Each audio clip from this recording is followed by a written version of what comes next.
Well, good afternoon. We are here in Athens. It is the fourth day of the Green Energy Ohio statewide electric vehicle tour. I can't believe it's gone so quickly. We've covered so much ground and talked to so many people and learned so much. I know I've learned a lot just driving an electric vehicle for the first time.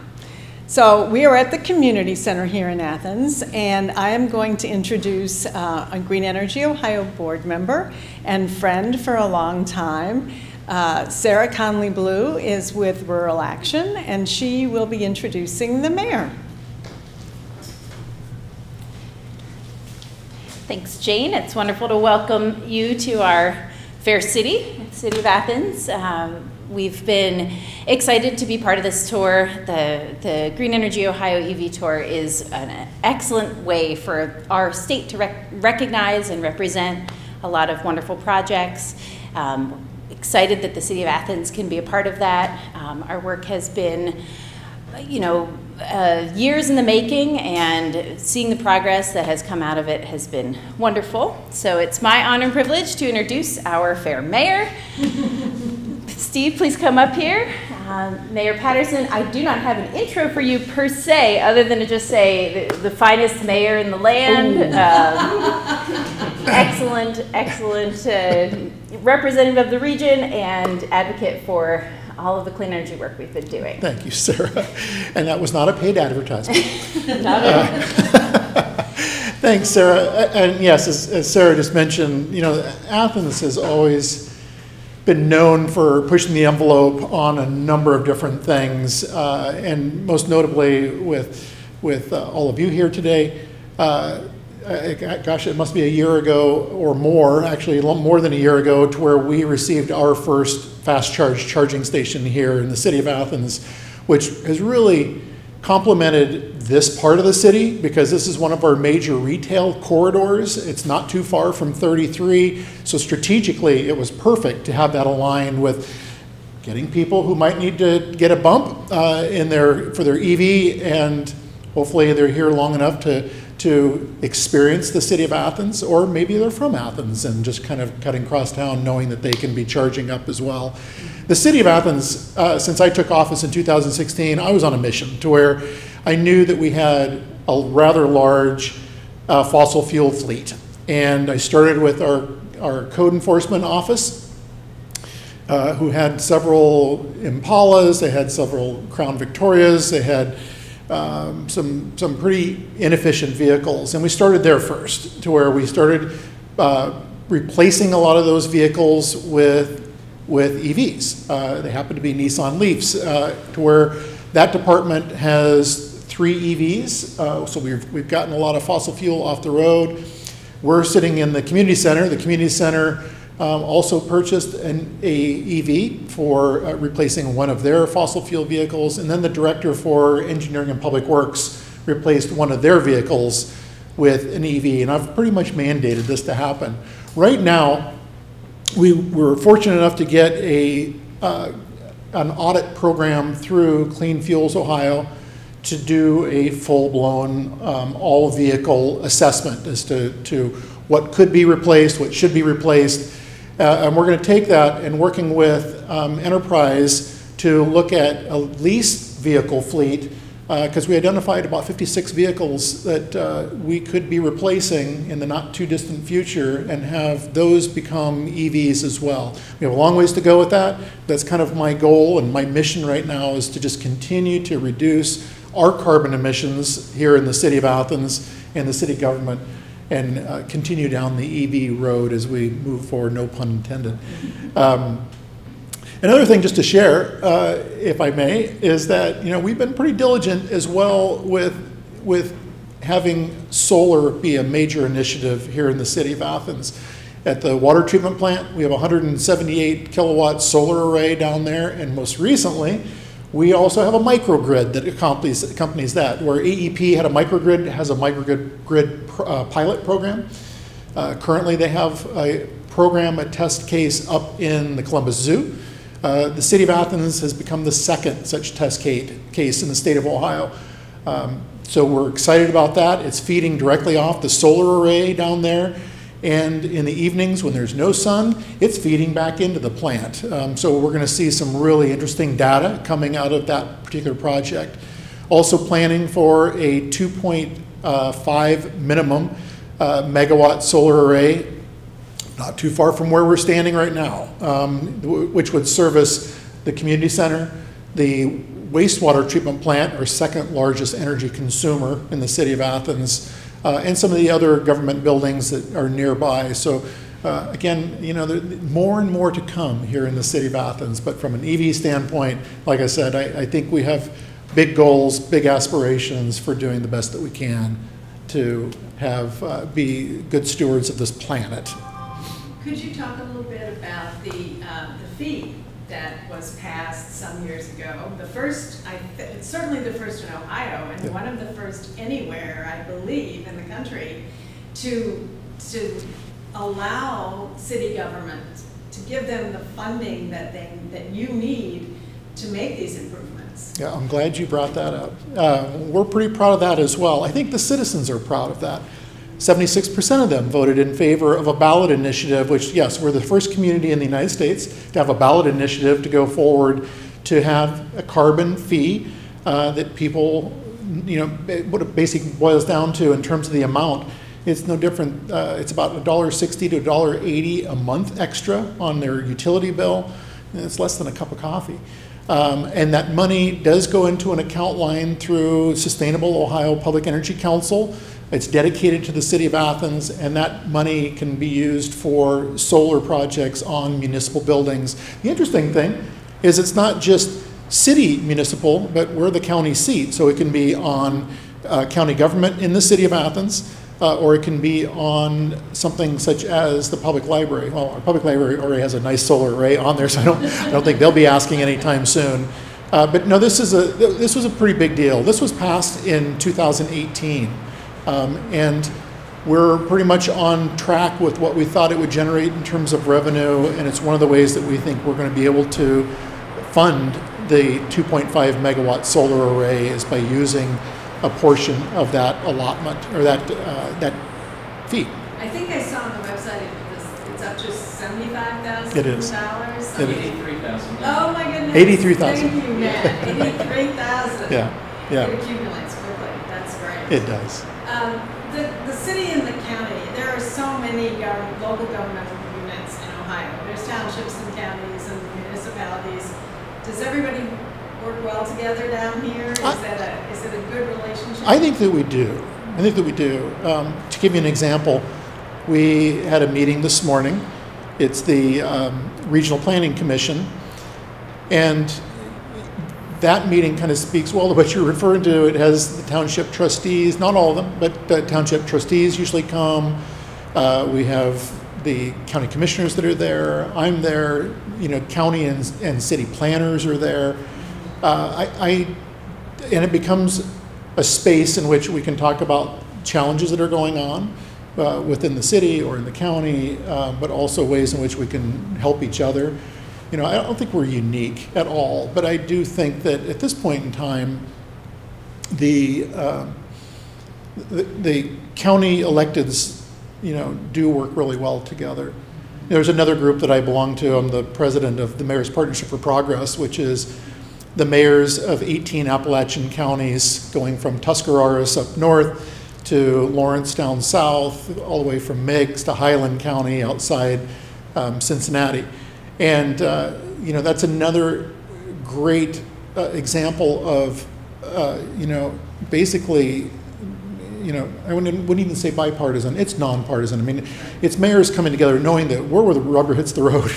We've got to solve problems. But we also like to tout our successes. And so that, knowing the mayors that we just had that meeting today as well, is that, you know, it goes beyond counties. You know, I think that a lot of the Appalachian areas within the state of Ohio, the 32 counties that, by and large, they're all ready to roll up their sleeves and help when they can, you know, throughout, from county to county. So those mayors are just Ohio, or is that a broader, are there mayors from others? I would love to see it grow someday, but no, they're just the state of Ohio. Well, because I've been asked, you know, where do you see the best prospects for clean energy, and I say at the local level every time. Yeah. And the private sector. I think a lot of private companies, corporations are stepping up.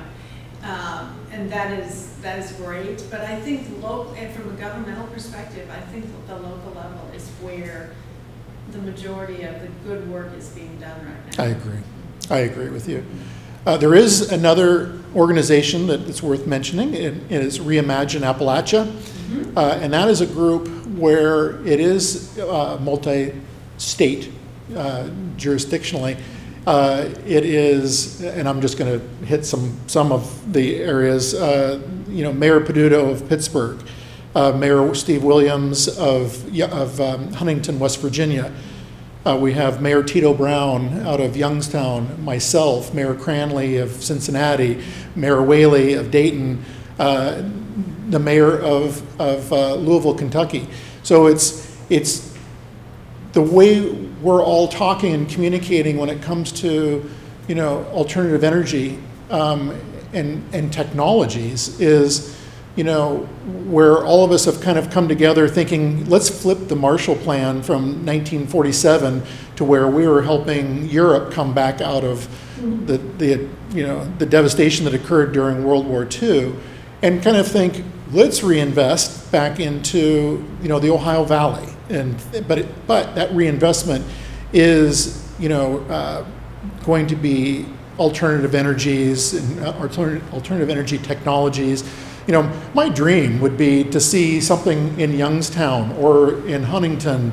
I'd like to keep it Ohio-centric, right? I don't care where it's at, but for wind turbine production, I feel like that got stalled and actually deviated from some time ago. And part of our intent is to start, let's get this out there again, and let's get investment back into the Ohio Valley, but let's do it smartly with alternative energy projects as opposed to fossil fuel projects. Because obviously the environmental message is a very strong one, but the economic message is equally strong, and that's what a lot of people are talking about, is that, especially for a region like Appalachia, to bring the kinds of economic revitalization that can come with these technologies. Right. And that message appeals to, hopefully, as we said, bipartisan. It should appeal across the board. It really should. Something else to share that I'm pretty proud of is that with the Sustainable Ohio Public Energy Council, they were probably among the first to have, as an electric aggregation, one of the first to have a 100% green product that citizens could be using. And you're going to pay a little bit more when you're looking at price to compare, but the thing that people, I think, are pretty savvy. I'll stick to Athens. I think a lot of our citizens kind of understand and get it that the carbon impacts, and by having a 100% green product and wanting it, they know that if I am paying a few cents more for that, that's not the issue. The issue is you're reducing how many tons of carbon emissions by using something like that. And everyone in Athens, I think, or most people in Athens, they recognize that. That price, you can certainly monetize it, but I don't think they think of it that way. They just think, this is the right thing to be doing. And so, you have to keep that in mind, that if you're doing anything to reduce your carbon emissions, that there's value to that. You can monetize that quite easily when you're talking about removing, megatons of carbon from the environment. Anybody else have questions? Sarah, do you have any questions? Yes. I was wondering, because a lot of areas of Appalachia now has some of the more extraction economy stuff begins to decline in some areas. A lot of areas, like this is the case with West Virginia, and I know a number of Pennsylvania is doing this, have moved more towards ecotourism and a lot of utilizing the natural beauty of ecological factors for hiking, biking, vacationing, is that going on at all in this area? In terms of ecotourism, Yes. Yes, there's a lot of ecotourism going on here. And there's recently even some athletic ecotourism that I would claim that's going on here within the Bailey Trail System, which is currently 26 miles of mountain bike trail with variable skills, trails. There's another 5 that's currently under construction, but at the end of the day, we're looking to have 88 miles of mountain bike trail here in Athens County. And I believe that that's going to be one of the largest mountain bike trail systems this side of the Mississippi River. You might want to fact check that, but it's significant. And what we're seeing is a lot of people come from not just across the state of Ohio, but across border states to come here and ride in that trail system. You know, we live in the Hocking Hills, and it's just absolutely stunning here from just a natural resource aspect. And keep this in mind too, that you know we border the Wayne National Forest. A lot of the Wayne National Forest lands were former extraction lands that the National Forest started just purchasing to let them rest, you know, to not do mineral extraction from. That sometimes gets complicated, but all the same, you know, if you think about it, the Bailey Trail System, a lot of that was former coal mine lands, and so now it's being brought back as a form of ecotourism. We visited a bike shop in Worcester, electric bikes. And electric bikes are very big on mountain trails because it gives you that assist. Obviously, sure. if you're not a world-class athlete. Electric, and they said, I think they said, they're like 30% of the bicycle market now and increasing. Especially as people get older and they have arthritis or whatever, but even young people love electric bikes too. So that fits right in, but you have to have charging somewhere for the electric bikes. You do. Now, and I will say that, you know, we've got a few level 2 charging stations around the city, and we have businesses that have them as well. We've got the DC Fast Charge here at the community center. That said, we've got a lot of room for growth, and we need to continue on this mission. I just mentioned, you know, if I have 56 EVs for the city, we're really going to have to amp up where we have more DC fast charge. Now, granted, a lot of them, you know, will be in operation between 8 and 4 p.m., and then they'll go back to wherever they're housed and plug into an L2. But I see further need for more DC fast charges here in the city of Athens. We're exploring putting one in the uptown area. City of Athens doesn't have a downtown; we have an uptown, the city owns a historic armory building, and that's a site that I would like to put a DC fast charge, which not only for personal EVs, but we're soon to have our first EV bus. And in talking with the Athens Public Transit, that particular site would work out well to where a bus could hop on, charge quickly there, and then get back on one of its multiple routes. Or again, we've already told them that we can dedicate times during the day to where that bus can pull in. It would be the only vehicle able to use it for a time frame, and then once they pull off, then it's open back up for public use. But we know that we need way more fast charging stations.